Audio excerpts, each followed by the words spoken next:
Alors, le tournoi des Gaves, c'est une compétition amicale qu'on organise depuis maintenant 3 ans à Oloron, qui regroupe des clubs qui viennent de toute la région Nouvelle-Aquitaine. Cette année, c'est 7 clubs qui ont répondu présents. On a donc 12 équipes, 6 chez les filles et 6 chez les garçons.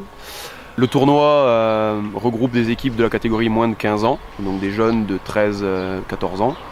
Donc le tournoi se déroule sur 2 jours. On utilise les 2 salles présentes à Oloron, c'est-à-dire la salle Palace et la salle SCOI.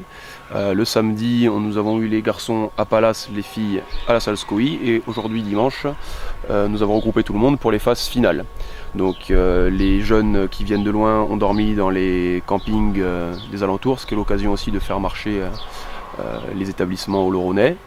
On tient à remercier tous les bénévoles qui se sont impliqués dans l'organisation du tournoi parce que sans eux, ça ne serait pas possible. Donc cette année, la seule nouveauté s'est située au niveau des compositions d'équipes. Suite à un désistement, on a réussi à joindre plusieurs jeunes qui sont venus former une équipe de Barbarians, donc qui viennent de plusieurs clubs du département. Et on tient aussi à les remercier parce que c'est des jeunes qui sont motivés, qui avaient envie de venir jouer au handball et qui se retrouvent en plus en finale. Il y avait du Oloron-Tardets comme derby. La finale des filles opposera Tardets à Bayonne, donc c'est un petit derby basque quand même. Et la finale des garçons donc oppose les Barbarians au club d'Andernos qui défend son titre parce que c'est eux qui avaient gagné l'an dernier déjà. Le HBCO s'est incliné en demi-finale les filles, demi-finale les garçons, ils joueront la 3e place. L'année dernière on avait des deuxièmes années, des hyper forts, mais c'est arraché, on s'est motivé, on a donné tout ce qu'on avait. Et cette année, même qu'on est les plus petits, mais on s'arrache quand même et on donne tout ce qu'on a. On est en finale et là je vais la jouer, c'est un match très important, on est concentré.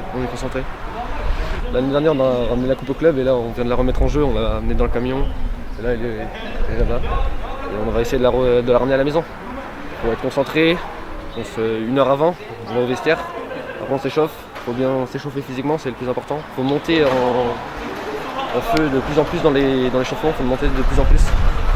C'est ça qui fait la diff. Oui, c'est la première fois que j'ai participé avec mon équipe HBCO. Ça s'est passé comment pour vous? Très bien, je me suis éclatée. Même si on a atterri en dernière place, c'est pas grave. Le tout, c'est de s'amuser. Alors oui, il y a Tardets avec qui on fait des ententes ou des matchs amicaux comme ça. Et puis voilà. Après, certaines, je en connais à force de jouer, d'être dans le même établissement pour les études. Et puis voilà. Oui, ça permet de rencontrer des gens, de sympathiser, de s'amuser et puis de progresser. Comme tous les tournois, je pense. Et puis voilà. Oui, c'est bien la première fois que je participe au tournoi des Gaves du handball à Oloron, organisé par Oloron. On est resté 2 jours à Oloron, samedi et dimanche. Au point de vue sportif du tournoi, on aurait bien aimé finir première, mais bon, c'est pas le cas, on s'arrête à la 3e position, mais on est contente. Je suis parente d'une handballeuse qui joue dans l'équipe de bord en moins de 15 ans. Oui, beaucoup de sacrifices, oui, beaucoup de temps. Beaucoup de temps dans les déplacements, pour aller jusqu'au Pays Basque, par exemple. Et elle fait au moins 3 entraînements dans la semaine aussi, donc c'est de l'organisation par rapport à mon travail. Pour aller l'emmener, aller la rechercher, etc. Ma fille aime beaucoup jouer au handball. C'est vrai que moi, je l'accompagne sur tous les déplacements parce que j'estime que c'est mon enfant, donc je l'accompagne. Et elle a l'air contente. Voilà, elle ne s'en plaint pas.